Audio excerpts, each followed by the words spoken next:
नमस्कार, आप देख और सुन रहे हैं राजस्थान आज तक। मैं हूं विजय कल्ला। इन दिनों एक नई समस्या शुरू हुई है। जोधपुर के एक बड़े स्कूल के कुछ बच्चों ने ऑनलाइन क्लासेस के बीच में एक अश्लील वीडियो डाल दिया और उस पर फेक आईडी बनाकर कमेंट्स भी करने लगे। बात इसमें हैरान होने की नहीं, हैरान होने की ये बात है कि वो नाबालिग बच्चे हैं जिनकी उम्र मुश्किल से 13-14 साल है। क्या विश्वास करेंगे कि ऐसे बच्चों का दिमाग ऐसा खुराफाती, इतना खतरनाक और इतना भयानक हो सकता है? चलती क्लास में जहाँ 150-200 बच्चियां जुड़ी हुई थी, टीचर्स जुड़ी हुई थी और फेक आईडी बनाकर अश्लील मैसेज भी कर रहे थे। टीचर्स हैरान थे, बच्चे हैरान थे और उस वीडियो को बीच में बंद करना पड़ा, पढ़ाई बंद करनी पड़ी और जूम पर शिफ्ट होकर वहाँ पढ़ाई करवाई। मामला पुलिस थाने तक पहुँचा, बच्चों को स्कूल में बुलाकर समझाया गया और फिर उनको रस्टिकेट बर्खास्त कर दिया गया। अब कुछ लोग कह रहे हैं कि स्कूल की गलती है। जोधपुर की BR बिड़ला पब्लिक स्कूल का ये मामला है। अब बताइए, स्कूल की क्या गलती? आप अपने 1 या 2 बच्चों को नहीं समझा सकते कि उनको क्या करना है, तो 1500-2000 बच्चों को समझाना आसान है? हाँ, हालांकि स्कूल की ये गलती है कि उनको अक्सर अब जैसे जैसे परिस्थितियां बदल रही है, उनको भी अपडेट होना पड़ेगा, उनको भी नया विषय पढ़ाना पड़ेगा। तो अब उनको मोबाइल बताना पड़ेगा कि ये मोबाइल नाम का जो इंस्ट्रूमेंट जो आपके पास है, ये एक तरह से रावण है। ये अच्छी चीज भी सिखाता है। रावण बहुत बड़े भगवान के भक्त थे, विद्वान थे, लेकिन साथ में वो राक्षस थे। उन्होंने सीता मैया का अपहरण कर लिया। तो रावण का मतलब हुआ कि वो अच्छा भी था और बुरा भी। तो मोबाइल आपको अच्छी शिक्षा दे सकता है, अच्छी बातें बता सकता है, उसी के साथ में उसमें कई सारी बुराइयां भी हैं। स्कूल में 10-20 मिनट महीने 2 महीने में देने ही पड़ेंगे और इसी तरह माता पिता को भी देखना पड़ेगा कि उनके बच्चे क्या कर रहे हैं। और वो पॉर्न जो फिल्म देखते हैं, ऐसे अश्लील साइट्स पर जाते हैं, तो उनको लॉक किया जाए, बंद किया जाए, साथ ही उनको समझाया भी जाए कि वो ऐसा नहीं करे। क्योंकि अब स्कूल का कहां तक कह सकते हैं कि स्कूल गलत है? किस किस स्कूल में क्या क्या नहीं होता। पिछले कुछ समय पहले एक खबर आई थी कि एक बच्चा शराब की बोतल लेकर स्कूल पहुंच गया। पापा की बोतल थी, वो बैग में लेकर चला गया। एक बार एक बच्चा पिस्टल लेकर स्कूल चला गया, पापा की पिस्टल घर पे पड़ी थी, वो स्कूल में बच्चों को धमकाने लग गया। हालांकि स्कूल की जिम्मेदारी है कि बच्चे उनके पास पढ़ते हैं, लाखों रुपए वो फीस लेते हैं, तो केवल ABCD क ख ग घ ये पढ़ाते पढ़ाते, अंग्रेजी पढ़ाते, उनको कलेक्टर बनाते, IPS बनाते बनाते ये सत्यानाश भी साथ में। इस पर भी ध्यान दें, वो क्या बनाने लग गए बच्चों को। हर स्कूल का ये एक समय निकालना पड़ेगा। स्कूल का एक दायित्व बनता है कि बच्चों को साथ में शिक्षा दे। अब परिस्थितियां बन गई है कि हमें गुरुकुल की तरह पढ़ाना पड़ेगा।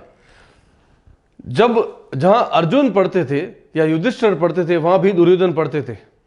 ऐसे ही तो किसी गुरुकुल में दोनों पढ़ते थे। एक ने क्या सीखा, दूसरे ने क्या सीखा।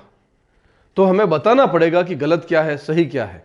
ये मोबाइल जीवन को बहुत सरल बना चुका है, लेकिन बहुत खतरनाक भी बना चुका है। इसका एक चेहरा इतना भयानक है कि देखने भर से, सुनने भर से रोए खड़े हो जाते हैं, आत्मा कांप जाती है। माँ बाप दिन भर डरे रहते हैं कि मेरा बच्चा पता नहीं कौन सा तीर कब ले ले।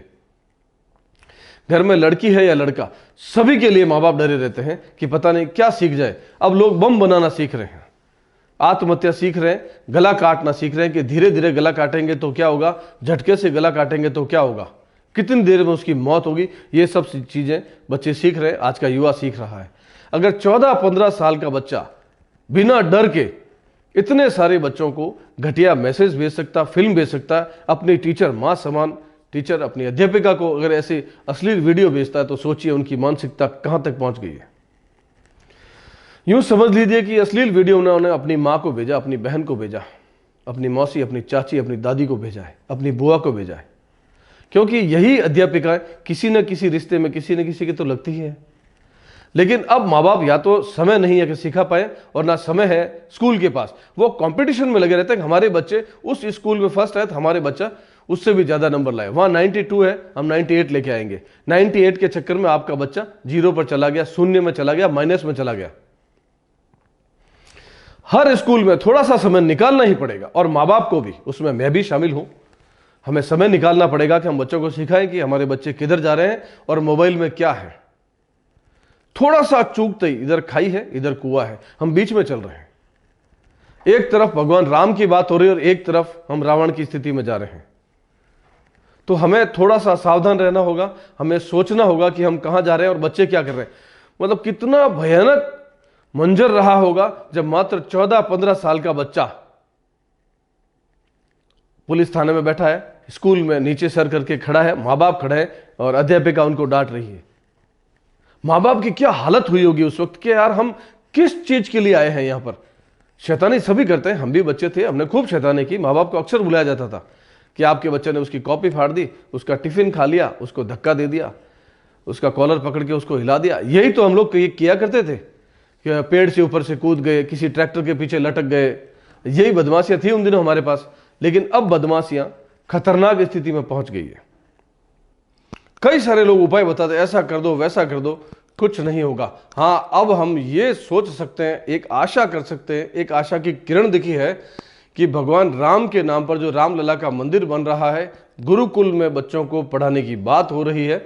अगर ये सब कुछ अच्छे से हो जाए तो शायद हम अपने जड़ों की तरफ लौट जाए, हम फिर से गुरुकुल में गुरुजी के पास बच्चों को पढ़ने भेजें।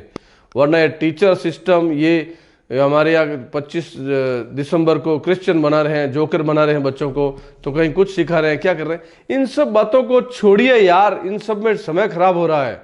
और एक बात देखिए, आपके ईसाई के बच्चे, हमारे पूरी स्कूल में अगर 1500-2000 बच्चे पढ़ते हैं, 2 ईसाई के बच्चे नहीं होंगे, लेकिन जोकर बनाने में लगे रहते हैं। उसके लिए 15 दिन तक पढ़ाई का सत्यानाश करके हम इस पे लगते हैं। इन बातों को छोड़िए। हमारे देश की जो संस्कृति है उसको दुनिया अपना रही है, हिंदुत्व की बात कर रही है, राजा राम, भगवान कृष्ण की बात कर रही है, रानी लक्ष्मीबाई की बात करती हैं। लेकिन हम लोगों ने बच्चों को शायद ये पढ़ाई ही नहीं, क्योंकि हमें जब तक पढ़ने को मिला उसके बाद हमने पढ़ाना बंद कर दिया। हम कहते हैं कि बच्चे पुराना खेल नहीं खेलते जो हम खेलते थे। तो बच्चों ने कब मना किया था? अगर बच्चों को सिखा दो तो खेलने कहाँ भेजे? घर के बाहर निकाला तो ट्रक आएगा, कुचल कर चला जाएगा, कोई टैक्सी आएगी ठोक कर चली जाएगी, कोई बाइक वाला ठोक कर चला जाएगा, मोहल्ले के कुत्ते झपट पड़ेंगे। और पार्क में खेलने भेजते हैं तो सुरक्षित कितने? पार्क का चौकीदार, मोहल्ले के कोई दादाजी नाना जी 3 साल की बच्ची का रेप कर लेते हैं, पड़ोस का बच्चा जिसको भाई साहब चाचा जी मामा जी कह रहे हैं वो बलात्कार कर लेता है।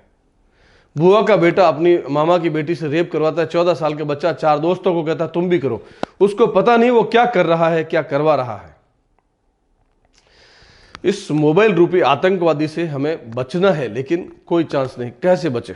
ये आतंकवादी दिन भर हमारी जेब में रहता है, हमारे टेबल पर रहता है, हमारे सामने रहता है, बच्चों के हाथ में रहता है। इसके बिना हमारी सांस रुक जाती है। कई लोग तो इतना एडिक्ट हो चुके हैं, माँ बाप भी, कि उनको परवाह ही नहीं है कि उनके बच्चे मोबाइल में क्या देख रहे हैं, क्योंकि वो खुद 12-14 घंटे मोबाइल देखते हैं। चलती कार में मोबाइल देख रहे हैं, घर पर आते ही मोबाइल देखते हैं, ऑफिस में जाते हैं तो मोबाइल देखते हैं, नौकरी पर है तो मोबाइल देखते हैं, कहीं चले जाओ मोबाइल, रास्ते चलते लोग मोबाइल ऐसे ऐसे स्क्रॉल कर रहे हैं, मोबाइल देख रहे हैं। उनको होश नहीं रहता, सामने ट्रेन आ रही है, बाइक आ रही है, ट्रक आ रही है, कार आ रही है। जब माँ बाप चाचा मामाओं की ये हालत है तो बच्चों को क्या सिखाएंगे हम? हमारे जमाने के खेल सिखाने लगे तो खेलने की जगह नहीं, अकेले छोड़ दे, जाओ बेटा खेल लो, तो वही स्थिति, किडनैप हो जाएगा, रेप हो जाएगा, कोई उठा कर ले जाएगा। छोटे छोटे बच्चे चाकू मारना सीख गए, छोटे छोटे बच्चे पिस्टल से गोली मारना सीख गए। विदेशों में घटनाएं होती, अब हमारे देश में होने लगी है। स्कूल को दोष देते हैं तो थोड़ा बहुत दोष है, हमारा दोष देते हैं तो हमारा भी दोष है। हम ये ध्यान नहीं रख पा रहे कि बच्चे क्या कर रहे हैं, तो स्कूल वाले कैसे रखेंगे? और स्कूल केवल कंपटीशन, 89%, 99%, उस स्कूल से हमारा जो है स्कूल ज़्यादा अच्छे रिजल्ट ला रहा है। बड़े बड़े विज्ञापन देंगे अखबारों में कि पोस्टर लगवाएंगे, हमारे बच्चे उस बच्चे से ज़्यादा अच्छे नंबर लेकर आए। लेकिन बच्चों को आपने क्या पढ़ाया? केवल स्कूल की वो पढ़ाई जिससे एक नौकर बन सकता है। IAS IPS बनाने में दौड़ रहे हैं, लेकिन वो इंसान नहीं बन पा रहा है। ये कहना, ये भाषण देना मेरे लिए भी आसान नहीं है। ये बकवास मैं जो कर रहा हूं ये सच भी है, बहुत कड़वा, बहुत बुरा, बहुत भयानक, बहुत खतरनाक। रावण जैसी हालत है, पर रावण में अच्छाइयां कितनी सारी थी, एक बुराई ने उसका सत्यानाश कर दिया। तो एक मोबाइल हमारे जीवन का सत्यानाश कर रहा है, और अच्छाई में इस मोबाइल से ढेर सारी चीजें अच्छी सीखी जा सकती है। यही मोबाइल सिखाता है कि रामायण क्या है, भगवान राम क्या है, उनका चरित्र क्या है, रविंद्रनाथ टैगोर कौन थे, ये इस मोबाइल में है। लेकिन बच्चे क्या देख रहे हैं? सेक्स कैसे करते हैं, बम कैसे बनाते हैं, आत्महत्या कैसे करते हैं, दोस्त का गला कैसे काटें कि वो धीरे धीरे काटें तो वो मर जाए, नसें कैसे काट लेते हैं, ये सीखा जा रहा है। स्कूल का दोष है कि वो केवल बच्चों को दौड़ा रहे हैं बकरियों की तरह, कि ज्यादा से ज्यादा बच्चे हमारे यहाँ पढ़ने कैसे आ जाए, ज्यादा से ज्यादा हम कैसे पैसे लूट लें। जूते वहाँ से ले लो, मोजे वहाँ से ले लो, हम ये किताबें बेच देते हैं, बस उसमें लगा हुआ है स्कूल यार। और हम गधों की तरह ढेर सारा पैसा कमा कर लाओ और उनको दे दो ले जाकर। अब वहाँ क्या सीख रहे हैं परवाह नहीं, घर में क्या हो रहा है पता ही नहीं। अब आप सोचिए, कई सारे लोग तो ठेला चलाते हैं, सब्जी का ठेला, किसी तरह करके पैसा लेकर आते हैं। कोई मजदूरी कर रहा है, कोई किसी कपड़े की दुकान पर, किताबों की दुकान पर नौकर है बेचारा, वो बाप 1-1.5 लाख रुपया फीस भरता है, कैसे भरता होगा उसका जी जानता है। और वहां बच्चे ये ऐसा मोबाइल लेकर ऐसा वीडियो भेजते हैं। बहुत मुश्किल है। लेकिन अगर हम अपने जड़ों की तरफ लौट गए तो हो सकता है हम आशा करें कि हम बच्चों को इंसान बना पाएंगे। बजाय IAS, RAS और IPS और बड़े व्यापारी बनाने के बजाय हम पहले उनको इंसान बना लें। शायद हम लड़कों को सिखाएं कि वो जो लड़के हैं वो तुम्हारी बहन जैसी हैं, जो टीचर है तुम्हारी बुआ, चाची, नानी जैसी हैं, तो शायद कुछ भूसा भरा हुआ अकल बाहर आ जाए। वरना किसके पास छोड़े। पहले मुझे याद है कि हम मोहल्ले में किसी के भी घर में जाके खाना खा लिया करते थे, कहीं पल रहे हैं, उनके बच्चे हमारे यहाँ खेल रहे हैं, कोई परेशानी नहीं थी। अब तो बच्चा 10 मिनट के लिए आंखों से ओझल हो जाए तो सांस निकल जाती है, फेफड़े मुंह से बाहर आ जाते हैं, बच्चा कहाँ चला गया, भले ही वो लड़का है। बच्चों को ये बताएं कि ये जो मोबाइल है ये रावण है, इसमें अच्छाइयाँ ये है, बुराइयाँ ये है। और एक चाइल्ड लॉक वगैरह जो भी आते हैं थोड़ा सा हम भी सीख लें कि कैसे उसको लॉक कर लें, कि जब भी वो उसको खोलें वैसे तक जाएं तो उसका मैसेज हमारे मोबाइल पर आए। जो भी हो, जितना भी हो, अब ये डीप फेक, नया तीर, AI, तीर पर तीर, ये सब भी हमको डरा रहे हैं। अब तक युद्ध होते थे इंसान से इंसान का, अब कह रहे हैं कि हम रोबोट भेजेंगे, लोया लोया से टकराएगा, वो मारने जाएगा उनको, वो वहां हमको सुरक्षित करेगा। और हमारे लिए खतरा भी वही है कि कई बार रोबोट गला दबा देता है अपने मालिक का। कैसे बचें, क्या करें, कुछ समझ नहीं आता। लेकिन हम इतना कर सकते हैं कि चाइल्ड लॉक लगाना शुरू करें, उसका मैसेज हमारे यहाँ आए, बच्चे क्या देख रहे हैं उस पर ध्यान दें, स्कूल क्या कर रहा है स्कूल को भी ध्यान देना पड़ेगा। स्कूल आधा घंटा 20 मिनट महीने 2 महीने में निकाले और बच्चों को सिखाएगी ये जो करते हैं ऐसा करते हैं गलत होता है, भविष्य खराब हो जाएगा, हम TC पर लिख देंगे, स्कूल में कहीं एडमिशन नहीं मिलेगा। अब आप ये सोचिए उन माँ बाप का क्या होगा जिनके बच्चों ने ऐसा किया है, कितना शर्मिंदा होंगे, कितना परेशान होंगे। शायद बच्चों को पीटेंगे भी और बच्चे भी माफ़ी मांगेंगे, मेरे से ये हो गया, वो हो गया, गलती हो गई, या उस दोस्त ने कह दिया, उसने सिखा दिया। लेकिन कितना शर्मिंदा, कितना परेशान, कितना गुस्सा आएगा उनको कि क्या कर लें ऐसी औलाद का, कि इस तरह मीडिया के सामने, पुलिस के सामने या स्कूल के प्रशासन के सामने हमें नजरें नीची करनी पड़ी, ढेर सारी बातें सुननी पड़ी। और मोहल्ले वाले, रिश्तेदार खून पी जाएंगे उनका। लेकिन बच्चों को कुछ समझ में नहीं आया, उस वक्त उनको लगा बस कर लें, मजा आ रहा है, कुछ नया कर रहे हैं हम। ये नया करने के चक्कर में उन्होंने इतना नया कर लिया कि कुछ नहीं बचा, बरसों तक जीवन में दाग लगा रहेगा। भले बच्चे 2-4-10 दिन में भूल जाएंगे, लेकिन उनके परिवारों का, उनके परिजनों का क्या होगा, रिश्तेदारों को क्या होगा। लोग दिन भर पूछेंगे वो आपका बच्चा था ना, आपका बच्चा भी तो उस स्कूल में पढ़ता है, आपका भतीजा पढ़ता है, क्या वो तो नहीं था। जवाब देते देते थक जाएंगे घर वाले, माँ बाप परेशान, रिश्तेदार परेशान। और अब वो किस स्कूल में डाले, अगर पता चल जाए कि ये बच्चे उस स्कूल में ये करके आए हैं तो शायद कोई स्कूल उन बच्चों को अपनाएगा भी नहीं। भविष्य अंधकार में, सत्यानाश। बाकी बच्चे, उनके परिजन भी ध्यान दें कि ऐसा कुछ नहीं कर पाए। बहुत दिल पर पत्थर रखकर भारी मन से बात कर रहा हूँ, ये खबर बना रहा हूँ।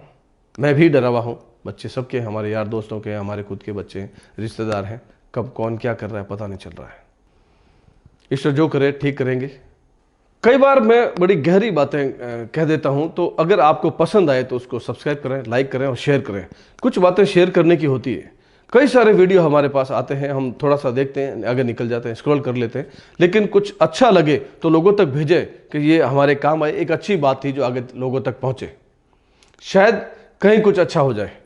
लाइक करें, शेयर करें और सब्सक्राइब करें। अगली खबर तक जाने से पहले मैं आपसे आज्ञा चाहूँगा। नमस्कार, जय हिंद, जय भारत। इस वीडियो को लाइक करें, हमारे चैनल को सब्सक्राइब करें, बेल आइकन जरूर प्रेस करें